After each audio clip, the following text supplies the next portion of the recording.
сме 99%. Почитувани, добре дојдовте во најновото издание на емисијата 99%. Емисија која е граѓански полиграф во кој личните ставови се разгледуваат од сите агли. Денес, во ова издание на 99%, ќе разговараме, иако можеби со малко задоцнување, сепак верувам дека оваа тема подеднакво е значајна, ако не е некаде таму во најзначајните теми, посебно во нашата држава, а се однесува на тоа какви се работничките права во Република Македонија. На оваа тема денес ќе разговараме со подпредседателот на Унијата на независни автономни синдикати на Македонија, господинот Благој Ивановски, и господинот Миле Крстановски, кој што е председател на синдикатот на вработените во ЕМО, односно во доелот производство. Добре ни дојдовте во студиото на ТВМ. Добре, најдовме поздрав до гледачите на ТВМ. Драго ми е што сме овде. Секако.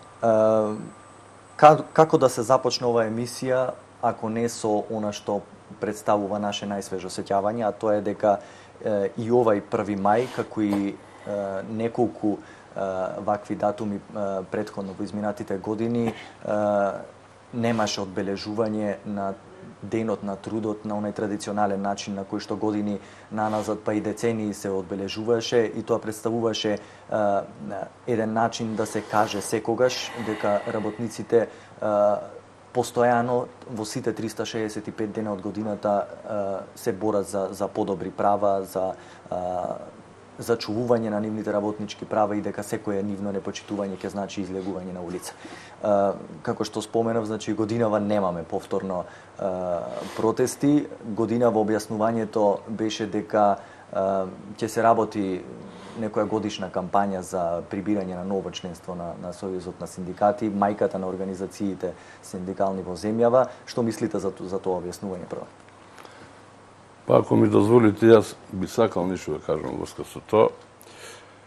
Не знам вие колку вашава куќа е информирана, во минатото Унијата на независни синдикати на Македонија организираше баш на денот на трудот, организираше една манифестација на плоштадот во главниот град на Македонија, на која практикувавме да ги послужуваме присутните и оние повикани работници, знаејќи ја каква е состојбата во Македонија, да го символизираме преку делење на постно графче, и после тоа со едно дефиле, со едно движење низ центарот на Скопје да го означиме, да одбележиме денот.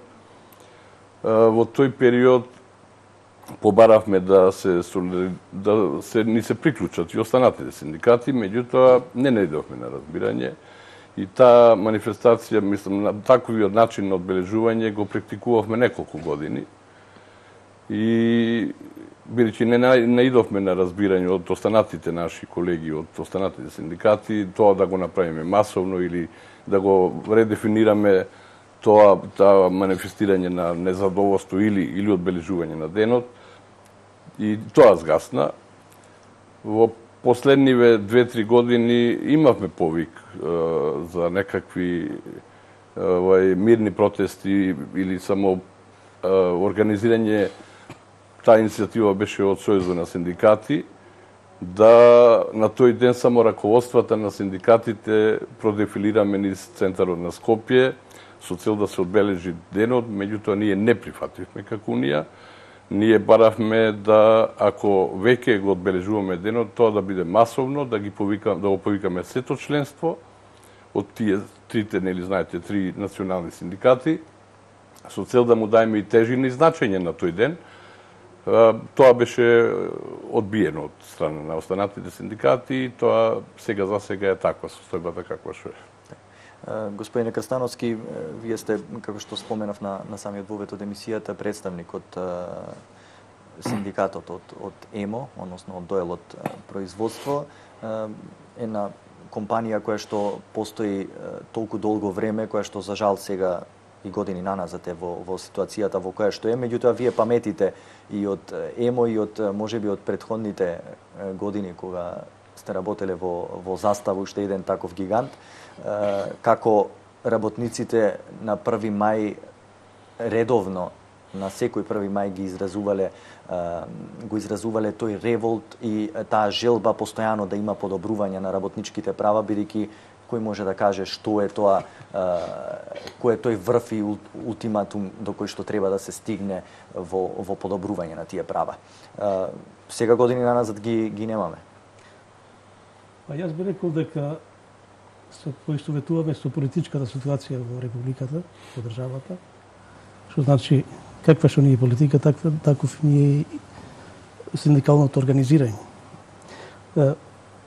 Можам слободно да кажам дека се изгуби она традиционално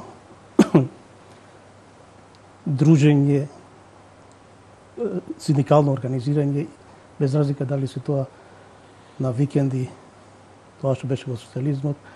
Овој пат можам да речем дека сосема поинаква ситуација. Почнувајќи од работничката класа, која што, за жал, како што спомнавте, посебно емо, со некоја традиција, голем гигант, овој момент е во распаѓање, соочени со другите проблеми, работниците, односно членовите на синдикатот не можат да се организираат и да направат барем едно дружење, би рекол, а не камоли протести. Ланската година бевме во Скопје за 1 мај, организирано беше еден протест, таков едно движење пред собрание на площадот и пред владата, така да ова година изостануваат тие, што значи дека ситуацијата налага да веќе се губи тој ефект. Нема. Јас би рекол потребна е една оса, така би ја нарекол, односно обединета синдикална асоцијација која би ги повлекла сите овие работи, така да се организира нешто и да се постигне во поглед на остварување на правата на работничката класа. Така. Веројатно се чини некако се вулгаризираат тие протести, велејќи дека тоа е обично правење пикник или шетање низ улиците, меѓутоа веројатно забораваат луѓето дека за да се дојде до некоја ситуација до која сега се наоѓаат работничките права, луѓе не само што секојдневно протестирале, туку и некои и животите ги загубиле за тоа. Години наназад, посебно откако председател на Сојузот на синдикати на Македонија е господинот Живко Митрески, не само што ги нема овие протести традиционални, туку и многу често слушаме во медиумите фалби од типот како благодарение на некој социјален диалог кој што Сојузот го практикува со оние кои што ги кројат политиките во државата, успеале да се изборат за законот за минимална плата, измени во законот за заштита и безбедност при работа, законот за мобинг. Меѓутоа, колку реално било која од овие елементи македонскиот работник го има на маса? Јас би се надоврзал со ситуацијата во ЕМО, која сега е моментално. Да напоменам дека работниците до сега немаат примено преку 60 плати, без разлика дали работеле во овој последниот дој или во претходните дојли, кои за жал отидоа во стечај, ликвидација и слични ситуации. Не само да кажуваме дека се изборивме за ова или зона. Треба да се избориме конкретно работниците да ги добијат оние права што ги заслужуваат. Односно, да ги примат оние плати што ги заработиле, да им се плати надоместокот за пензиско и здравствено осигурување, така да можат да појдат слободно во една мирна пензија, односно да имаат право на едно здравствено осигурување, што значи да можат на еден вообичаен лекарски преглед или еден стоматолошки преглед да одат да се прегледат и да ги добијат оние медицински услуги. За жал тоа, без разлика што врвот на синдикатот тоа го кажува дека е остварено нешто, еве пример дека во ЕМО се работи дека нема такви права. Така. Ако ми дозволите, јас ќе се задржам точно на вашите констатации или прашања како да ги дефинираме. Не би рекол дека Сојузот на синдикати од времето од кога е Митрески е состојбата таква, јас би се вратил малку поназад, уште од времето на Толевски, па Муратовски, така натаму, со право можам да го коментирам овој временски период, затоа што Унијата на независни синдикати, ако ми дозволите, би сакал да кажам неколку збора во однос на Унијата. Унијата на независни синдикати е формирана 90-та година. Основачи на Унијата се Независниот синдикат на ЕМО, Независниот синдикат на Железница и независните синдикати, односно самостојните синдикати на Железара. Првата регистрација ја добивме 91 година.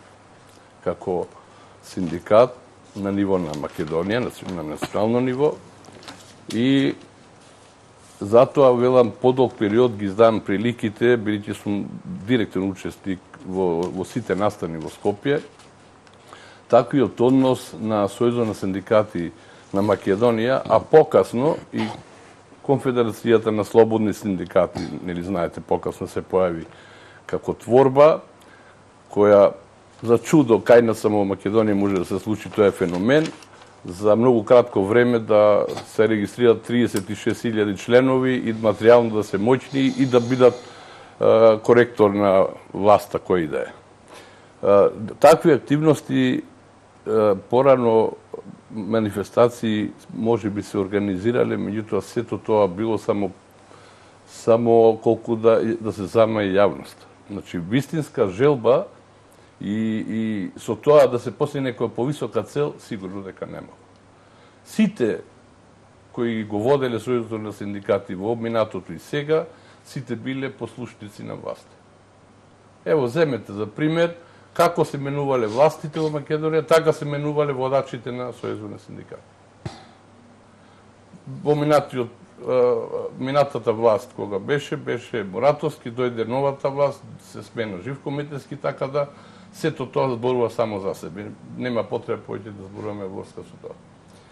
Во однос на Унијата, ние за нас стојат многу активности кои сигурно во архивите низ Македонија и кај вас сигурно во вашите архиви постојат аргументи, документи и снимени материјали како сме се однесувале ние во минатото. Знаете дека сме организирале голем број штрајкови протести. Дали се однесувало на земјоделците, кога неправедно се подели земјата во Источна Македонија, посебно Свети Николскиот Штипскиот дел, тоа беа огромни, масовни протести на земјоделците, со механизација, со блокади и така натаму, па сме успеале да повторно да се врати назад постапката и да се подели наместо на 60-тина, да се поделат на 600 семејства земјоделски и тие да екзистират и денеска екзистират од тие таа земја што ја добија и се земјоделци вистински. Понатаму, еден аргумент што сакам да го спомнам, ние штрajkувавме 11 дена со глад пред владата на Република Македонија 96 година. Само за да оствариме правото да го оствариме статусот на Унијата да биде равноправен со статусот на Сојузот на синдикати на Македонија. Голем број штрајкови во предпријатијата кога беше грабежот во Македонија. Кога беше приватизацијата во Македонија, ние имаме, сега не би спекулирал колкав број, меѓутоа огромен број судски спорови сме водиле со Агенцијата за приватизација, судовите, стечајните управители и така натаму и така натаму. Значи, тој период беше потполно целосно исполнет со такви протести и судски спорови. Понатаму, може би се сеќавате блокадата на Скопје, целосна блокада на Скопје со такси возачите на град Скопје и камионџиите на ниво на Македонија. Градот Скопје беше парализиран. Ќе ви кажам зошто. Затоа што за еден банален проблем таксистите не можеа да ваѓат својот леп, остана голем број безработен, нели знаете во тој период. Затоа што банален проблем, затоа што боците за плин немале потекло. И тие беа спречени да работат. Ние со тие протести ги канализиравме работите и на факултетот се испитува, се атестира, добива соодветни сертификати, тие права и голем број други права се остваруваат. И ова што кажа колегата за ВОЕМО, јас работев 27 години во ВОЕМО. 90-та година ние го формиравме независниот синдикат ВОЕМО. И ние тогаш во вашава куќа има материјали сигурно од тој период 90-та година, имавме штрајк со глад во општина Охрид, во просториите на општина Охрид и имавме митинг на площадот. Протест. Тогаш беа спремани преку 1000 и кусор список кои требаше да се отпуштат од работа ради технолошки вишок, превработеност, така натаму. И ние да го спречиме тоа, да ја поделиме тежината на сите, за да живееме од таа компанија, затоа што таа компанија растеше со нас, растевме и ние со таа компанија. И се случи бркање од работа, не избрка од работа, цело раководство на независниот синдикат, значи еден од основачите сум јас. Тука беа Драго Шаин, Коста Димитров, Целаковски, Павел, Стојан и така натаму, сите, Татјана и така натаму. Ако ми дозволите, ќе ви кажам како се случуваше, на крајот испадна дека ние го формиравме независниот синдикат, ги остваривме сите замисли кои ги имавме, да ја контролираме раководството во ЕМО, за да не може да се однесува толку комотно и да има реваншизми. И на крај се случи синдикалците, како што се Драго Шаин, Коста Димитров, се случи тие дека не им била целта да бидат синдикалци, да се борат за правата на работниците, тие имале желба да станат тие менаџери на ЕМО и со пари од ЕМО да си купат места во парламентот, пратеници и така натаму и така наваму, и на крајот да имат голема материјална добит и бенефици и се покажа нивните лица се. Познато е во јавноста. Меѓутоа, ние останатите од тој синдикат се боревме и против нив. Јас конкретно останав на линијата на синдикатот и ден денеска многу ми е криво што изманипулира многу луѓе, тие двајца луѓе. И слободно ви давам за право да ги повикате во ова студио, би сакал и јас да сум присутен и тие двајца што испомнав да бидат присутни, па да ако има нешто аргументи против ова што ќе ме негираат мене, да бидат присутни. Согледувајќи ситуацијата во која што се наоѓаше ЕМО во почетокот на февруари 2014 година, успеав да го соберам членството, односно успеав да организирам избор на синдикат, таков каков што е сега, од кои причини слободно ќе речам дека иако постоеја два синдикати, како што го спомна колегата, независниот синдикат и синдикатот кој потпаѓа под СИР, не функционираше од причини нивни познати, затоа што тоа беше политичка поделба. Едниот независниот од владеачката структура, другиот од ССМ, од опозицијата. Ради тие причини го формиравме тој синдикат, меѓутоа со регистрирањето ние имавме голем отпор, не само од тукашни структури во ЕМО, туку и од структури во власта, односно од надлежните институции кои што не ни дозволува од некои си нивни измислени причини да го регистрираме синдикатот. Меѓутоа, успеавме ние во јуни месец да го регистрираме тој синдикат и продолживме со работа. Успеавме да оствариме неколку протести, да реализираме 3 во Охрид и 1 во Скопје. Ако се сеќавате, имавме ние доста јасни пораки со тие протести. Ќе ги напоменам. 40 маченички плати и придонеси. Што значи тоа? Во тој момент, кога беа протестите во ноември 2014 година, на работниците не му беа исплатени 40 плати и придонеси. Втора работа. Борба за здравје и достоинство. Од кои причини? Велам затоа што нема се задржува средства за здравствено осигурување, меѓутоа работниците немаат можност, односно не се здравствено осигурани. Иако се водиме на работа, значи немаме право на здравствено осигурување, добиваме соодветни здравствени картони, така да таа работа е занемарена. И трета работа, емовци робови на 21. век. Зошто? Ова порака нека му служи на сите и да ја сватат сериозно. Зошто? Затоа што во 21. век дозволивме во ЕМУ да се ствара една група робови кои што работат, а немаат никакви примања. Слободно ќе речам дека робовите на времето добивале барем на корка леп и чаша вода. Во ЕМО тоа го немаат. И тоа го немаат. Така да,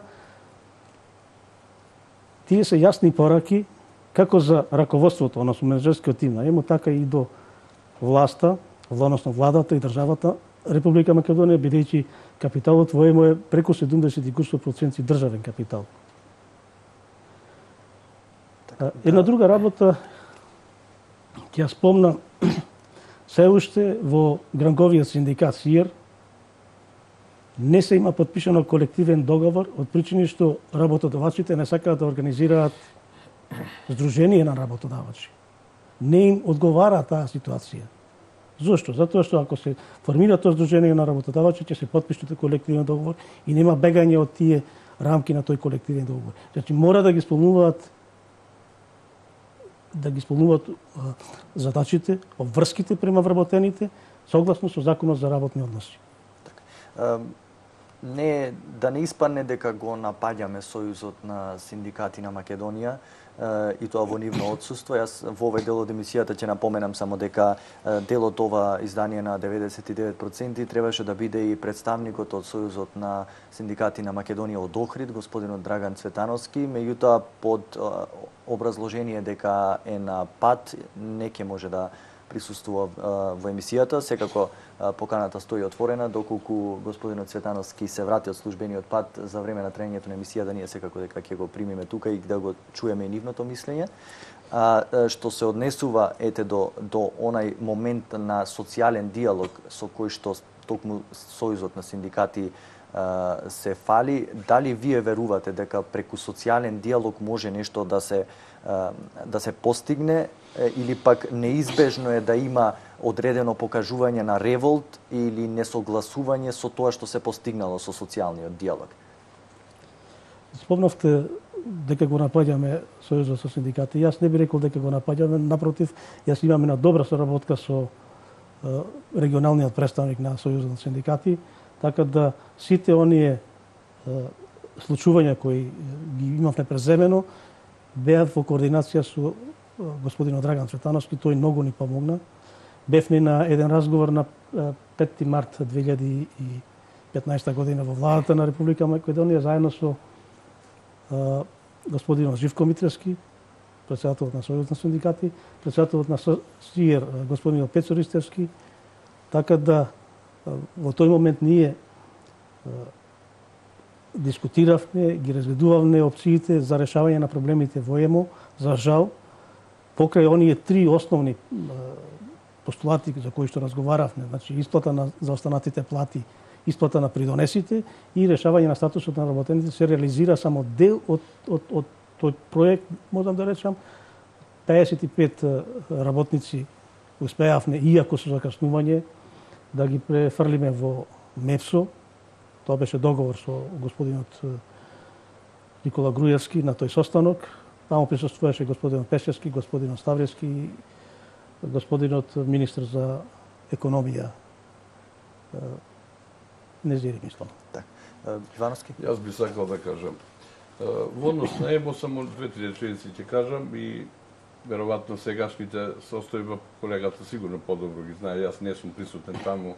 По четврти пат бев избркан 2006 година и немав намера да се враќам и не се вратив. Јас би рекол дека ЕМО владата прави напори да го реши проблемот со состојбата во ЕМО. Не е лесно, сигурно, кога и ова влада ЕМО го наследи опустошен, задолжен. Јас знам во тоа време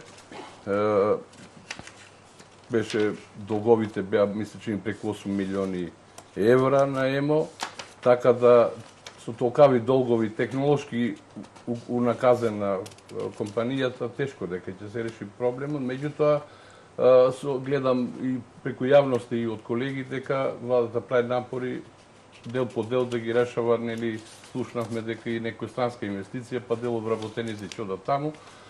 И се надевам дека тоа ќе се најде некој решение и луѓето да можат да инвестират од таму. Во однос на она што рековте вие дека ССМ го напаѓаме, не, само изнесуваме аргументи. Ево јас ќе ви кажам некои аргументи кои сакам да ги слушне јавноста. Во 2010 година, во 5 месец, баш овој период, баш на овој датум, бевме собрани трите синдикати, работодавачите на Велешко езеро, во хотел Романтик, во присуство на представници од ИЛО, се со цел да го разгледаме новиот закон за работни односи, каква е содржината, забелешки од сите учесници, какви се имаме забелешки. И на таа средба сите учесници дадовме своји забелешки, каде не се сложуваме со членовите, одредени членови од законот, и можам да ги спомнам. Тогаш беа од наша страна сугерирани член 188, 94 и така натаму, значи голем број членови. Ние утврдивме дека тоа е само препишан од хрватскиот модел, од хрватскиот закон за работни односи. И на таа средба тогаш беше на КСС, беше председател Раско и Митрески, тогаш беше новиот председател на ССМ.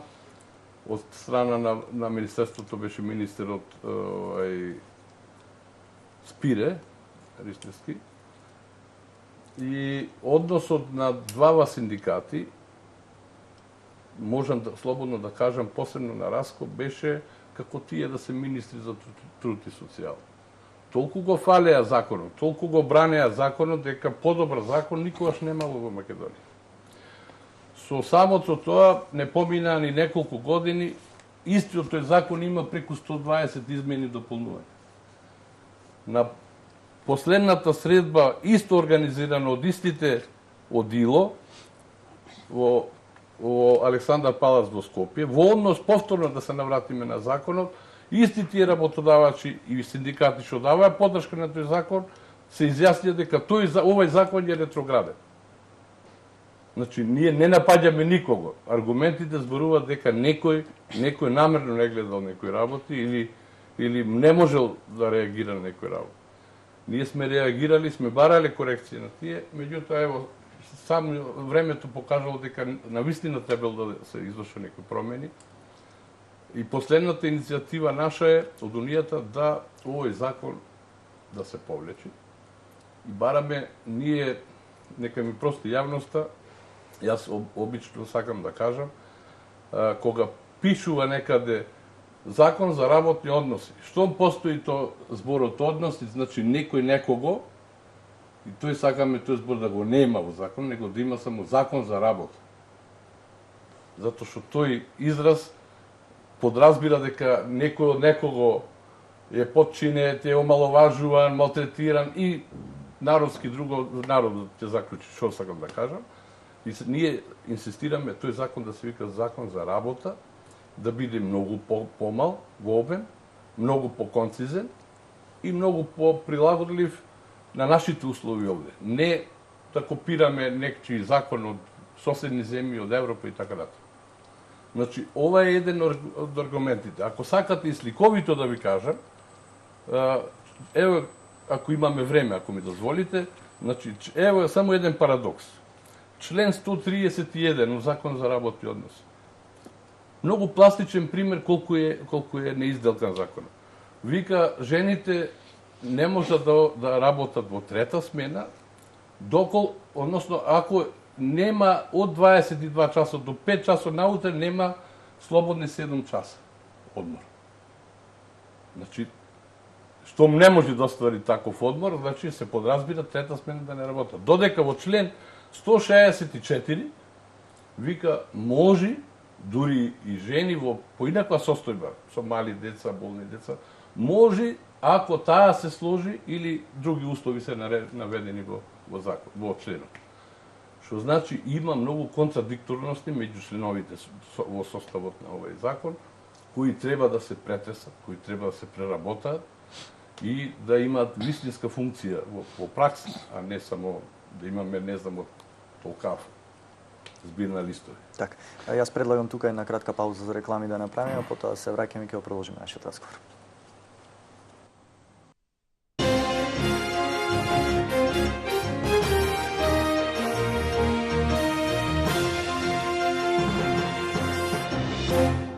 Хотел Тино Охрид, спа и велнес центар за совршена релаксација на телото и духот. Во пријатната еколошка микроклима на населбата Свети Стефан, уживајте во благодетите на сауна, парна бања, джакузи, фитнес центар, надворешен, внатрешен и детски базен. Убавина и благосостојба на вашето лице и тело преку широк спектар на масажи и козметички третмани, ексклузивни пакети обучени кадри со квалитетна козметика. Ослободете се од токсините, стопете ги уморот, стресот и напнатоста. Тино Спа и Велнес центар. Здравје и енергија. Акцијска продажба на алат во Кармен Бау центар. Овој месец Кармен Бау центар продолжува со акцијските попусти на рачен и електричен алат. За секој купен алат од артиклите на Мимонт или Топекс добивате 15% попуст. За Рехау, Топекс или Валери градинарски алат добивате 20% попуст. За секој купен електричен алат од артиклите на електромашинен или метабо добивате 15% попуст, а на графите или верто 20%. Акцијскиот попуст на Кармен Бау центар ќе трае до 15 мај.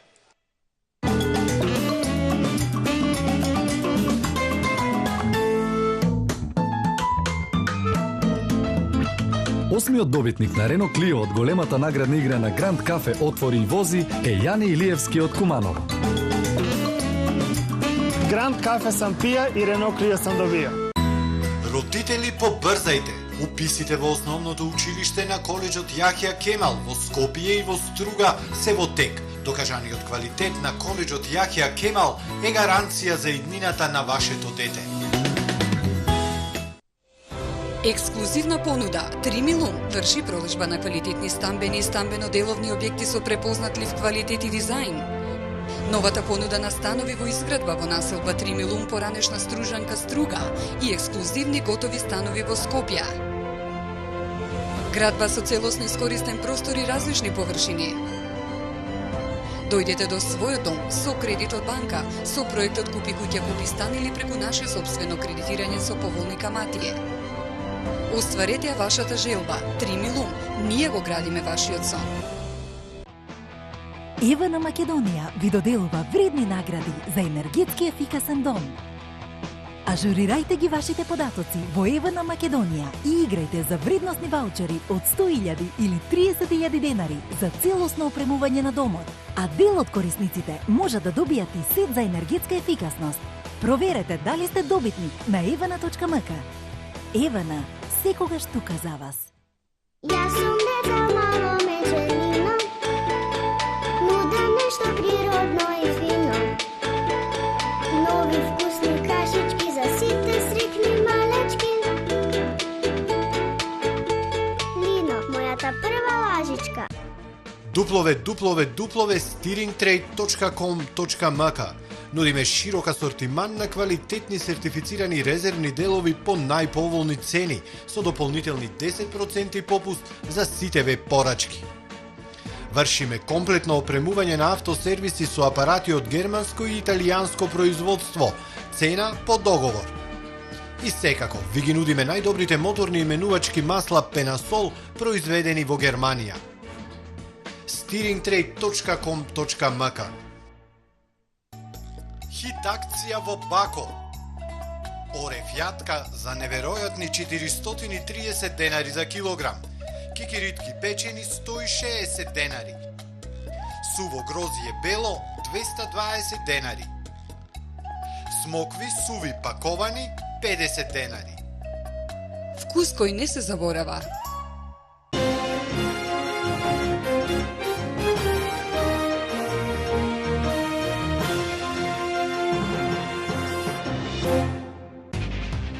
Ние сме 99%. Почитувани, еве повторно назад во студиото на телевизија ТВМ. Денес во 99% разговараме за тоа какви се работничките права во Република Македонија, а на оваа тема денес дебатираат Благоја Ивановски од Унијата на независни автономни синдикати на Македонија и Миле Крстановски, председател на синдикатот на вработените во доелот производство од Гигантотема.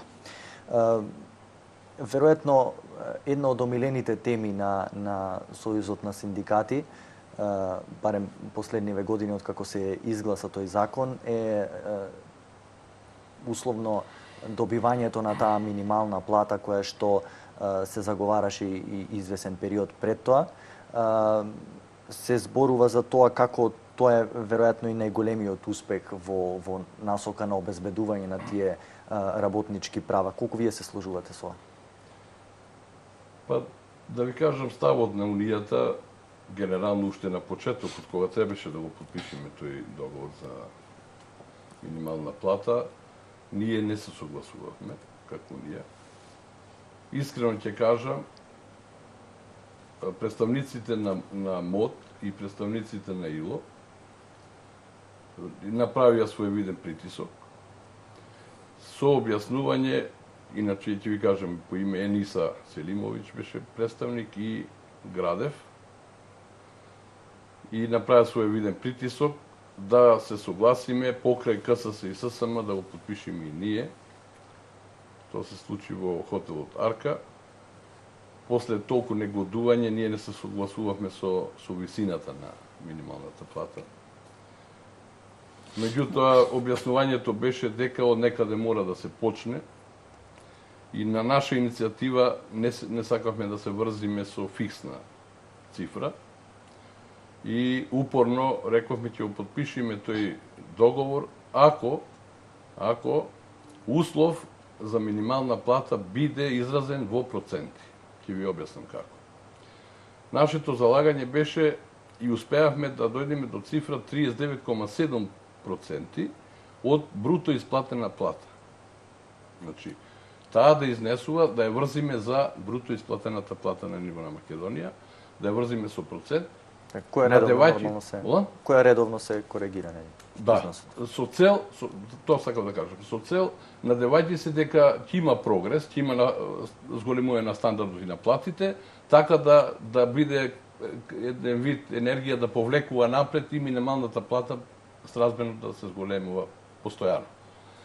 И меѓутоа во јавност знаете дека владата го прикажа тоа како одлука, дека да речеме минатата година колку беше 9500, колку беше таму, а тоа не е така, него е врзано баш, според тој договор е врзано со процент за бруто исплатената плата и затоа е толкав износот и ќе се зголемува постојано. Иначе ставот на колегите од другите синдикати, тие инсистира, мислам, се сложија на предлогот од владата да биде тоа фиксна цифра на која ние не прифатиме. Значи, основ е 39,7% од бруто исплатената плата од претходната година и така се постојано да има можност да се коригира. Така, Крстановски, колку и да е било кој од овие два модели да е вистинскиот за Република Македонија, веројатно ниту едниот не функционира кај вас. За жал, точна е констатацијата.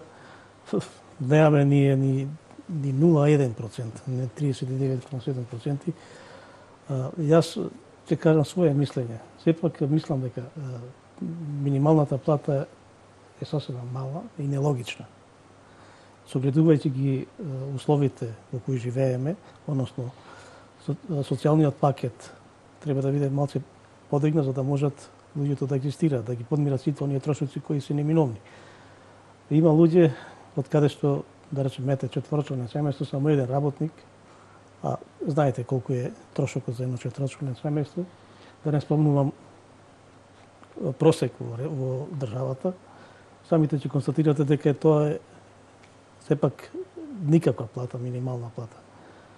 Затоа би сакал да посочам дека ако веќе владата на Република Македонија преточува закони од Европската Унија, од Америка или од било која друга, да речем, високо развиена земја, нека ги преточи онака како што се таму, а не да се прилагодуваат на наши услови. Зошто го велам ова? Пред колегата спомна дека инвеститорите, односно странските инвестиции, во текот на наредниот период ќе го реши проблемот со превработувањето на работниците од ДЕМ. Ќе ви покажам една анализа која е праве во врска со старосната структура во ЕМ. Ќе се согласите дека сепак странските инвеститори нема да вработуваат лица кои се постари од 40 години. За жал во ЕМО, слободно ќе кажам дека до 30 години има само едно лице, 30 до 35 години 2 лица, 35 до 40 години 3 лица, 45 до 45 години 5 лица, 45 до 50 14, 50 до 55 26, 55 до 60 34 и над 60 години 10 лица. Вкупно моментална состојба е 95. Ова е состојба на почетокот на април месец. Со тенденција на намалување на тој број на вработени. Кажете ми сега вие, дали некој странски инвеститор ќе вработи лице што е над 50 години старост? За жал, и нашите барања беа насочени во поглед на ова решавање на статусот. Прво исплата на заостанатите плати, исплата на придонесите и решавање на барем на овие што се над 50 години да се осигураат со некој надоместок во Агенцијата за вработување до пензионирање или до ново превработување. За жал, до ново превработување не би дошло заради нивната старосна граница. Што се однесува до законите, јас би рекол дека би требало да се менјаваат скоро сите закони, посебно законот за трговски друштва. Зошто го велам ова?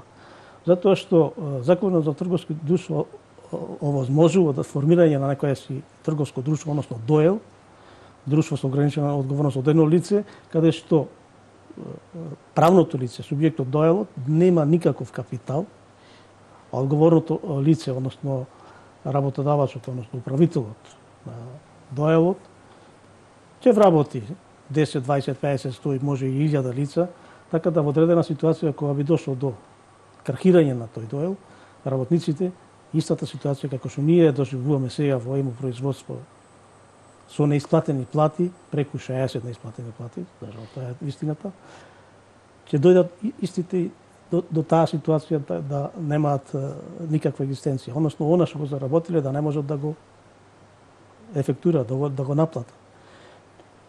Јас ќе кажам дека со уште 4 мои колеги подесовме тужба за наплата на платите. Меѓутоа, судиите креvaат расе од ваквите проблеми. Ние добивме пресуда, позитивна е пресудата за нас, меѓутоа, кажете ми од каде ќе го наплатиме кога ДОЕЛот нема никакви основни средства, нема никакви средства. Друга работа, управителот кој раководеше до 10 месец 2015 година, поднесе оставка, го разрешија, меѓутоа тој за 2012 година од онај основачки капитал успеа да си ги наплати неговите плати за 2012-2013 година. А работниците кои работеа, ствараа производ, барем во 2012 година негде околу 21 нов проект се изработија, односно за нови трансформатори, добија само 2,5 плати. А рачунајте дека од 2014 година, 2015 и 2016 година само 2 плати се исплати. Значи, иако се донесува закони, работниците верувам дека најмногу ги идентификуваат нивните работнички права токму преку платата која што ја добиваат, и сега ако ние хипотетички тука предпоставиме дека се е во ред во државата, дека законите ни се на место и дека токму тие ќе обезбедат системот правилно да функционира, па да нема некоја голема потреба работниците преку револт да ги искажување на револти и протести да ги бараат своите работнички права. Меѓутоа, колку самите работници се свесни за тоа какви права поседуваат, барем според законите, без разлика дали тие се почитуваат или не, и исто така колку се тие моќни или барем колку законите им дозволуваат на работниците, доколку некои права им бидат одземени, тие да се изборат и да си ги вратат назад. Еве ви посочив пример конкретно за доелот каде што сум вработен и каде што го водам синдикатот.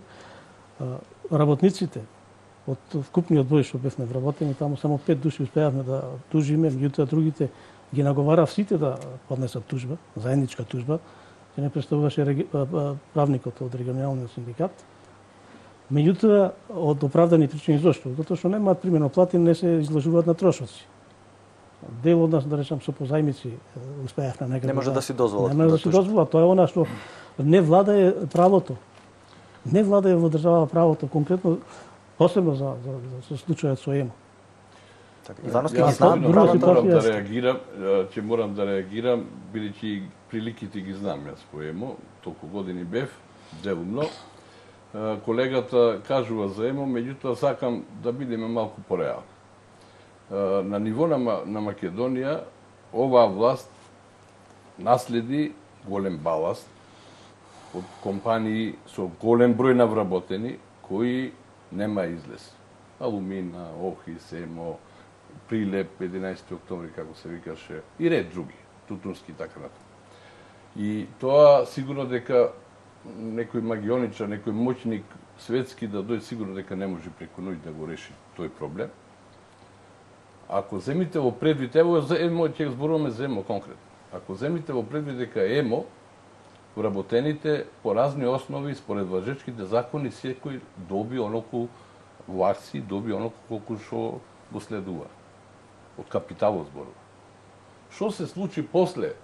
Зошто луѓето без пари ги продадоа акциите? Зошто не се организираа да постигнат на берзата по инаква цена?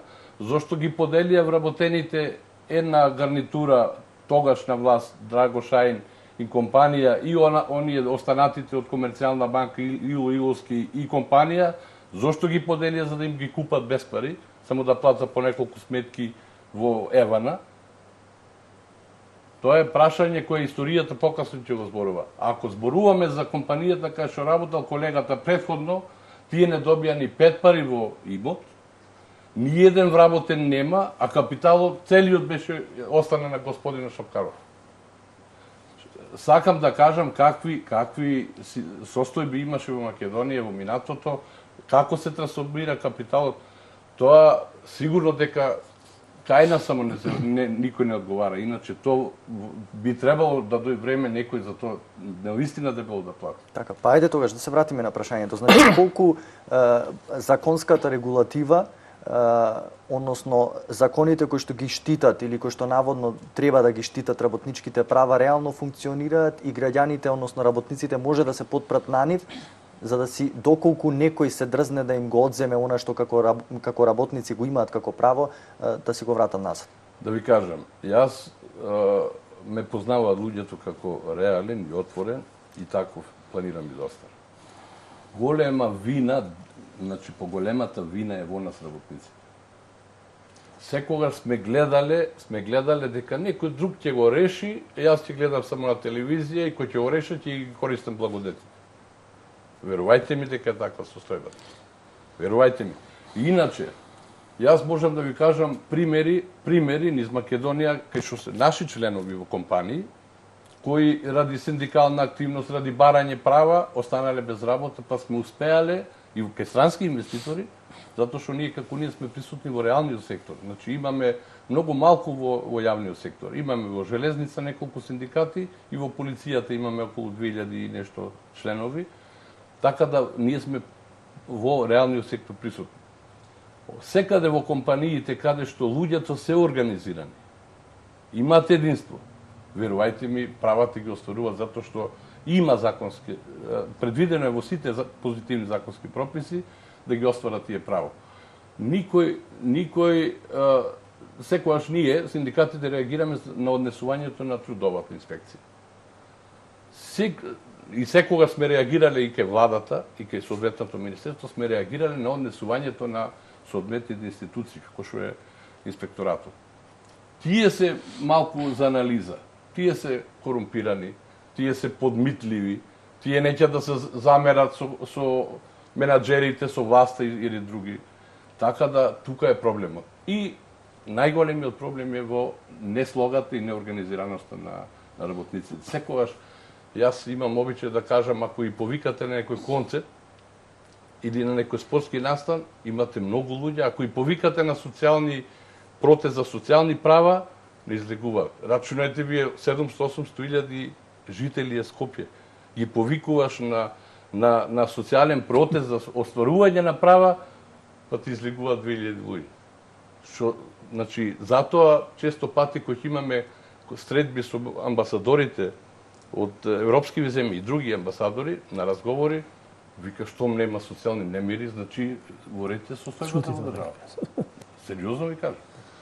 И тоа, а иначе законите кои се донесени во Македонија, па и да ги спомнам директивите од МОД кои се усвоени, тие се негде околу 90 и кусур директиви се усвоени од владата на Република Македонија, значи кај што имаат право и за сопствено организирање, несметано организирање синдикати во самите правни субјекти кај работодавецот, подпишување на работни договори, онакви според законот, а не според она како ќе ги дефинира работодавецот.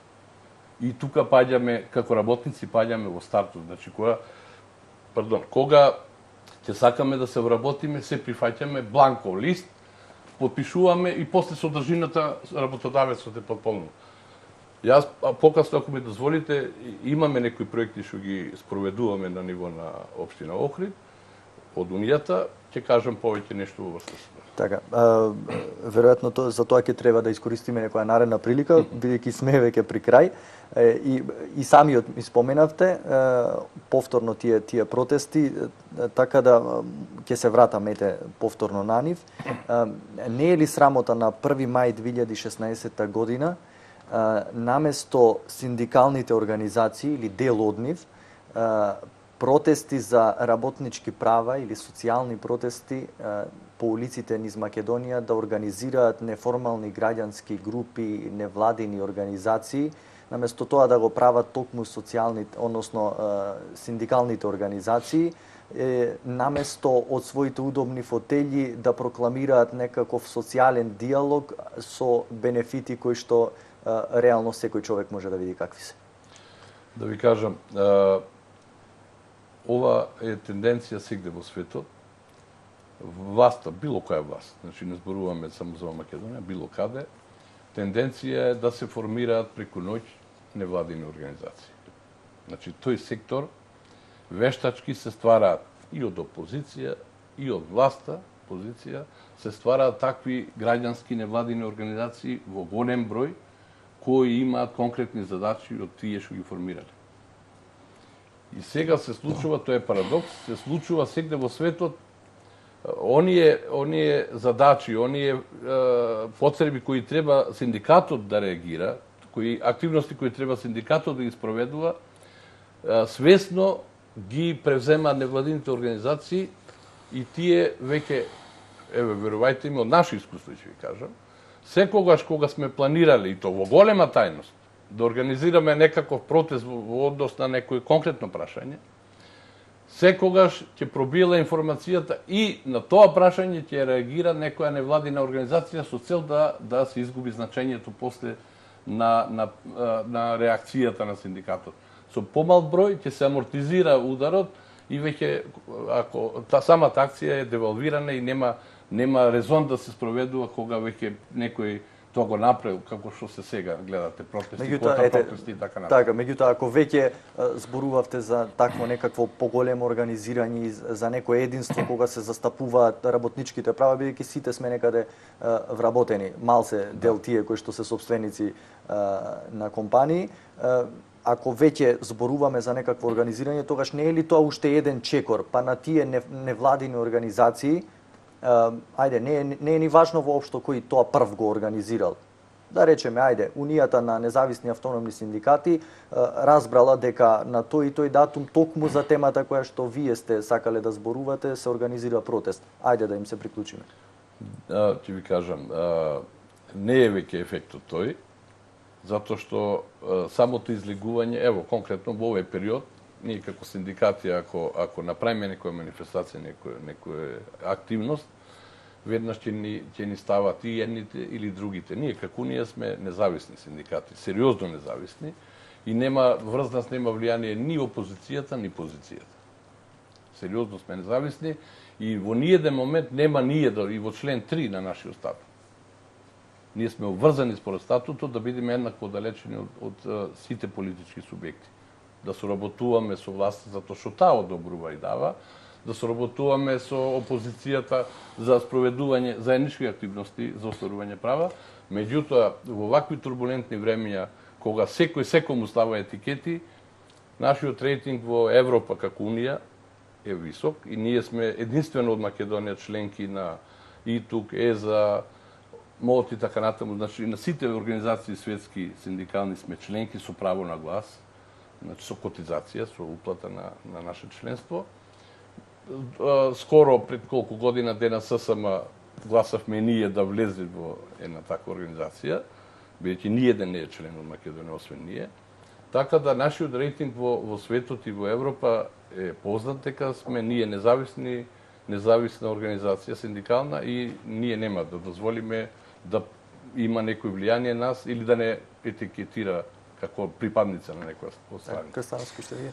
Јас на почетокот се спомнав дека каква што ни е политичката состава во државата, таква е и состојбата на синдикатите. За жал, повторно ќе кажам дека нас ни е потребна една оса, Обединета синдикална асоциација која ќе ги зближи сите членови на синдикатот, без разлика дали се од ССМ или КСС или Унијата на независни синдикати, да дојде до едно обединување и покренување на повисоко ниво организираноста, така да се оди на реализација на она што викаме остварување на правата на работниците. Моje мислење е тоа. За жал, досега тоа не се случува. И еве еден апел, почнувајќи од господинот Ивановски, да почне да се работи на таа тема, да се здружат сиве синдикати и да се крене гласот на работникот, односно да се каже јасно и гласно што треба да добие еден работник во една организација, односно во една фирма каде што е вработен. Не само да се кокетира со политичарите, дали една позиција или опозиција, односно ако е една позиција ќе кокетира да понатаму оди да дојде до позиција да стане. Да не напоменувам, да не зборувам за тие работи, знаете што се случуваше и се случуваат тие турбулентни влијанија, да се дојде само до позиција до фотелја и да се диригира од озгора. А се забораваат основните постулати за правото на работниците во одработен однос. Прво треба да се внимава на работниците, па после да се гледат остварување на личните интереси. Веројатно така. За жал тоа е обратно. Прво се гледат личните интереси, а после ако остане нешто ќе се дискутира на други теми на Така, веројатно ако некој се потруди да го запази редоследот онака што треба, можеби и состојбите ќе ни се подобри. Јас реков дека имавме иницијатива, како што рече колегата, имавме иницијатива да се обединиме затоа што помина времето на разединување, сега треба да се фузираме, фузија процесот треба да почне, да се обединиме за да покажеме моќ пред било која власт заради остварување на правата, меѓутоа веднаш тие одма математика прават колку има тие приходи, дека работничката зграда е нивна, не е наша, а ја градевме сите заедно и така натаму, и тука имаме многу материјал за зборување, ако има некоја друга можност, сигурно ќе продолжиме пак. Така, добро, мене ми останува да ви се заблагодарам за вашето денешно гостување и за исцрпниот разговор. Се надевам, дека не само законодавците, туку и дека работодавачите имаа можност да слушнат од она што имавте вие да го кажете, па и не само работниците преку протести да си ги бараат своите права, туку и работодавачите прво да разберат кои се правата на нивните вработени, за да можеме сите заеднички да работиме на нивно подобрување. Ви благодарам на двајцата. Благодарим. Почитувани, овде е крајот на ова издание на 99% со некоја наредна интересна тема ќе се видиме веќе наредниот вторник, а дотоаш ви останете на програмата на телевизијата ОН. Пријатно.